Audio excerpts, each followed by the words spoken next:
Okay, so we're asked here what sets do the letters R, Q, and Z and N represent. Now, usually when we see these written, we usually see them written in, you know, a more of a bold fashion. So there's R, Q, Z, and N. So you can see there that I have double lines in them. Okay, so R is the real numbers, Q is the rational numbers, Z is the integers, so we looked at this in the last section, and N is the set of natural numbers. Now Z less N, it's all the whole numbers, negative and positive, but we're taking out then N, which is the positive whole numbers. So all we'd be left with is the negative whole numbers and 0. Okay, so the next one then we have to look at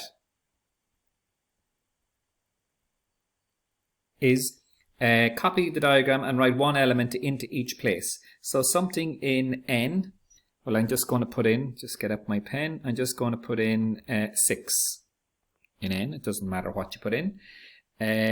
Z less N. So we have to be in Z but not in N. So that means I'm going to put in -4. Okay, so because -4 definitely exists in there. Now that 6 is in Z. That 6 there is in N. It's also in Z and it's also in Q because each one is a subset of the other. Okay, Q less Z. So Q less Z is out here. Okay, so that means it'll have to be a fraction. Okay, now that includes Z because any number like -3 can be written as -3/1, which is a fraction. Okay, and then R less Q. R less Q then is these numbers on the real numbers here on the outside, which is your universal set, and we're to take out Q, so it needs to be a number in here.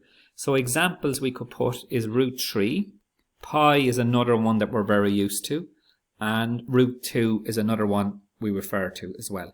So, and that region there in white are called, that's irrational numbers. Okay, so basically there, that inside part where Q is, that's rational, and then the white part here on the outside is the irrational numbers.